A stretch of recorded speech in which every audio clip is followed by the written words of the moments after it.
Hello বন্ধুরা, কেমন আছো গো তোমরা সবাই? এই গরমে আশা করি ভালোই আছো ভগবানের আশীর্বাদে। আমি কিন্তু একটুও ভালো নেই গো। এত গরমে প্রচণ্ড পরিমাণে গরম। তো দেখতেই পাচ্ছ, আমি কিন্তু রান্নাঘরে রান্না শুরু করে দিয়েছি।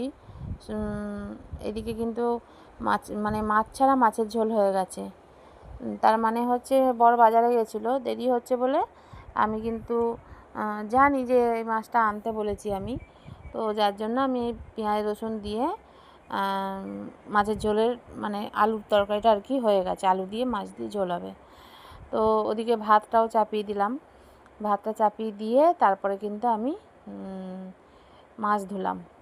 মাছটা ধুয়ে নিয়ে এই যে দেখো, তরকারিটা অল্প, মানে দুটো আলু দিয়েছি। দুখানা আলু দিয়ে কেন বলো তো, আমার ছেলে খাবে না এই তরকারিটা। ওই যে দেখতে পাচ্ছ 4 পিস মাছ নিয়েছি দুবেলার, আমার আর আমার বরের। তো আমার ছেলে কিন্তু এই মাছ খাবে না, ওর জন্য ওই যে জ্যান্ত মাছ আনা হয়েছে, ওই সব মাছগুলো খাবে, নাহলে ডিম ভেজে নেবে নিজেই। ও সব মানে ওই সব মাছও খাবে না। তো এই মাছটা আনতে বললাম আমার বরকে। এবার আমার বর যেখানে কাজের সূত্রে থাকে সেখানেও তো সব মাছ খেতে পায় না। তো যার জন্য আমি বললাম যে তাহলে যাও বাজারে, মাছটা পেলে নিয়ে এসো গা। আর মানুকে সেরকম হলে ডিম ভেজে দেবো। তো দেখলাম ওই মাছগুলো পেয়েছে। মানু বললো হ্যাঁ, ওই মাছগুলো তো আমি খাবো। তো ঠিক আছে চলো। তো ওই 4 পিস মাছ নিয়ে নিলাম, আর বাদ বাকিটা ফ্রিজে ঢুকিয়ে রাখলাম। আর ওদিকে ভাতটা হচ্ছে, মানে ভাতটা ফুটিয়ে আর কি গ্যাসটা মানে ইন্ডাকশানটা বন্ধ করে দিয়েছি। আমি যখন গ্যাসেও ভাত করতাম তখনও কিন্তু আমি একবার ফুটিয়ে আমি বন্ধ করে দিতাম।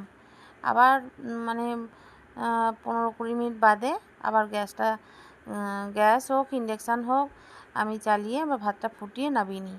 ওতে কিন্তু কারেন্টে ভাতটা করলেও কারেন্টটা কম পড়ে, গ্যাসে ভাতটা করলেও গ্যাসটা কম পড়ে, তাই না? আর আমাদের মতো বউদের তো একটু বুদ্ধি করে চলতেই হয়। নিজের সংসারের মানে একটু সাশ্রয় করতে, তাই না? তো এই যে দেখতেই পাচ্ছ, এদিকে যার জন্য মাছ ছাড়া, ওই যে বললাম মাছের ঝোল হয়ে গেছে। তো এই যে মাছের তরকারিটা, এদিকে কিন্তু ছোট্ট একটা স্টিলের হাঁড়ি মতন ওটা আর কি। তো মোটা আছে পাত্রটা। তো একদম গ্যাসটা কমিয়ে মানে তরকারিটা জল ঢেলে দিয়ে এদিকে বসিয়ে দিলাম। দিয়ে কড়াইটা ধুয়ে ভালো করে মাছটা ওদিকে ভাজতে দিয়েছি। মাছটা ভাজা হয়ে গেলে এই তরকারিতে দিয়ে দেবো, ভালো করে ফুটিয়ে নিয়ে একটু গরম মশলা দিয়ে নামিয়ে নিলে এই তরকারিটা হয়ে যাবে। তারপরে কিন্তু ওই তেলের মধ্যেই আমি ওই যে জ্যান্ত মাছগুলো ভেজে নেব। ভেজে ওদিকে আর একটা তরকারি হবে। ওর মধ্যে কিন্তু ল্যাঠা মাছ আছে, ফলুই মাছ আছে, তারপরে বেশ বড় সাইজের পুঁটি মাছ আছে, তারপরে ওই সব মাছগুলোই আছে। আর একটা যেন কী মাছ আছে, আমি ঠিক অত নাম জানি না বাপু। তো যাই হোক, 4-5 রকমের মাছ ওর মধ্যে আছে। তো এদিকে দেখো, আমি যেহেতু ভাতটা ফুটে গেছে, ফুটে গিয়ে আমি ইন্ডাকশানটা নিভিয়ে দিয়েছি। দিয়ে এবার মশলাটা তো রেডি করে নিতে হবে।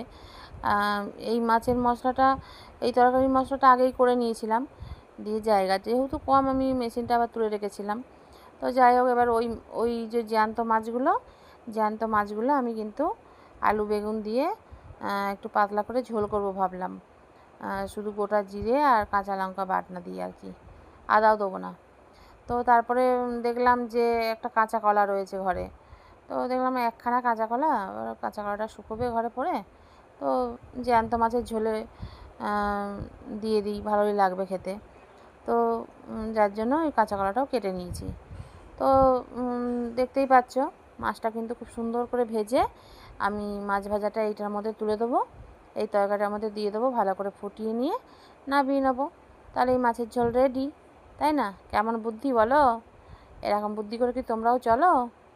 বলবে তাহলে আমাকে কমেন্টে, হ্যাঁ? তো দেখতেই পাচ্ছ, গ্যাসটা এবার একটু বাড়িয়ে দিলাম। বেশ ভালো করে সুন্দর করে ভেজে নিচ্ছি মাছটা।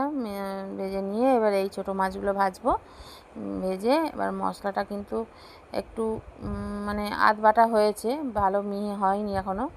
তো যাই বলো তাই বলে এখন কিন্তু এই মিক্সি মেশিন উঠে কিন্তু ভীষণ আমাদের মতন বউদের সুবিধা হয়েছে। তবে যাই বলো, আগেকার মতন কষ্ট আমাদের মা ঠাকুমারা যেভাবে কষ্ট করে রান্নাবান্না শিলে মশলা বেটে উনুনে আঁচ দিয়ে বা কাঠের জালে রান্না করা, সেই সব ছোটোবেলায় তো দেখেছি, সেই কষ্ট তো নেই, তবুও যেন আমরা বলি এখনও আমাদের কত কষ্ট কত কষ্ট, তাই না? মানে সেই যে যত সুখ পায় তার ততই মানে আরও সুখের দরকার হয়, এটাই হয়, এটাই স্বাভাবিক, জানো তো। তো দেখতেই পাচ্ছ ওদিকে মশলাটা কিন্তু করছি, আর ওদিকে মা ওই মাছ ভাজাটা, জ্যান্ত মাছগুলো ভাজা চলছে, আর এদিকে এই মাছের ঝোলটা কিন্তু একদম প্রায় কমপ্লিটের দিকে। তাহলে কতগুলো মানে জ্বলছে দেখো, দুটো গ্যাস জ্বলছে, ওদিকে ইন্ডাকশানে ভাত হচ্ছে, ছোট্ট কিন্তু রান্নাঘরটা আমার, তার মধ্যে মশলা হচ্ছে, মানে তার মধ্যে এই এত বীভৎস গরম, মানে আমি যেন একদম পাগল পাগল হয়ে যাচ্ছি, জানো। মানে ঘামটা যে মুছবো সে মানে হাতটা পর্যন্ত আমার খালি নেই, এরকম অবস্থা। তো আজকে তো মানে রান্না করতে করতে মনে হচ্ছিলো যে আমি মরেই যাবো বোধহয়। এই যে দেখো এই রান্নাটা ওই দিকের মাছগুলো সব ভাজা হয়ে গেছে, এবার গ্যাসটা কমিয়ে দিয়েছি, আর এই মাছের ঝোলটা কিন্তু একদম কমপ্লিট। গ্যাসটা নিভিয়ে দিলাম, হালকা অল্প করে সামান্য একটু গরম মশলা দিয়ে, যেহেতু মাছের তরকারিটা অল্প, তো আমার বড় বেশি খুব একটা তরকারি আজকাল খেতে চায় না। তো যাই হোক, যেহেতু অনেক কটা রান্নাও হচ্ছে, তাই না, এবার এই মাছের ঝোলটা ওই মাছের ঝোলটা কত আর খাবে, তো যার জন্য দুটো আলু দিয়ে ওই মাছের ঝোলটা করেছি রসা রসা করে। আর এইবার এই যে জ্যান্ত মাছটা আলু বেগুন কাঁচকলা দিয়ে যেটা হবে সেইটা আর কি, এবার তেলের ওপরে একটু জিরে ফোড়ন দিয়ে ভালো করে গোটা মশলাটা আর কি ভেজে নিলাম।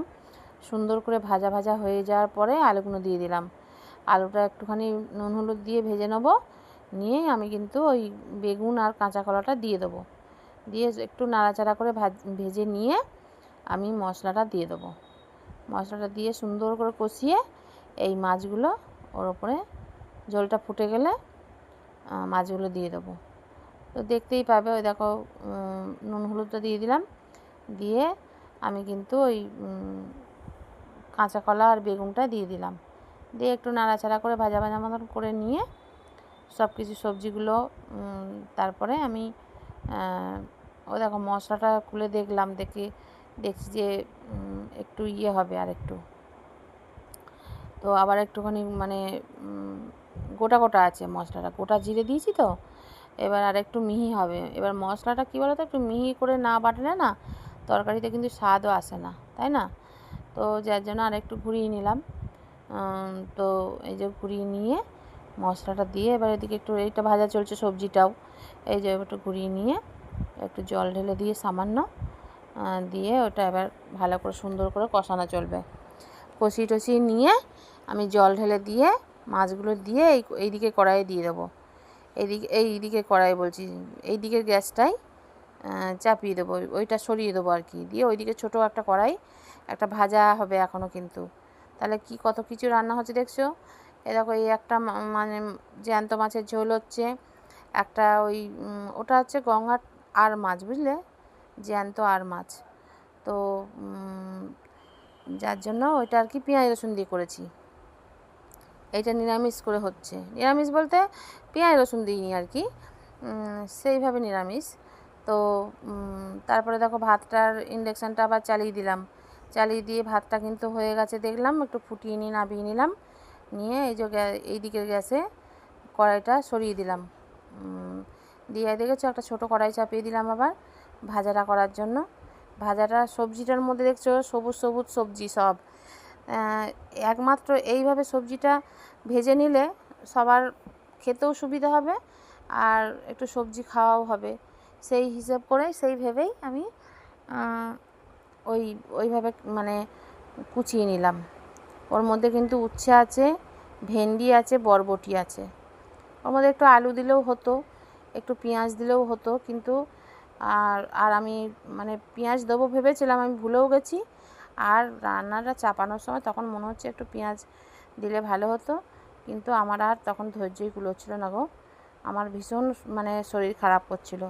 এই গরমের মধ্যে 2-3খানা রান্না করা মানে প্রচণ্ড চাপের একটা ব্যাপার, যাই বলো তাই বলো।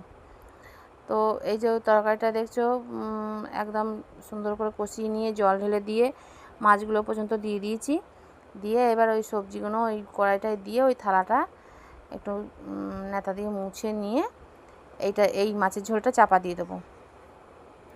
তাহলে ওই আর ভাজাটা হতে হতে ওটার মধ্যে একটু নুন হলুদ দিয়ে দেবো, দিয়ে এবার ঢাকা চাপা দিয়ে দেবো। ঢাকা চাপা দিয়ে আমি কিন্তু ঘরের মধ্যে গিয়ে স্ট্যান্ড ফ্যানটা চালিয়ে একটু মানে হাওয়া খেয়ে এসেছি। হাওয়া খেয়ে আবার এসে ঢাকাটা খুলে একটু নাড়াচাড়া করে আমি কিন্তু এদিকে মাছের ঝোলটাও নামিয়ে নেবো, ওদিকে ভাজাটাও নামিয়ে নিয়ে আমি আর কিন্তু ভিডিও কন্টিনিউ করব না, কেন এই 3খানা রান্না ভিডিও করতে করতে আমার জীবন শেষ একদম। তো চলো বন্ধুরা, আজকের মতন ভিডিও কিন্তু এখানে শেষ করে দেবো আমি। খুব বেশি মানে ইয়ে করব না, কন্টিনিউ করব না। তাহলে আজকের মতন ভিডিও এখানে শেষ করে দিচ্ছি। তোমরা কিন্তু সবাই নিজেদের খেয়াল রেখো, আর বেশি বেশি জল খেও, ঠিক আছে বন্ধুরা? তো দেখতেই পাচ্ছ ভাজাটা কিন্তু প্রায় হয়ে এসছে। তো চলো, টাটা।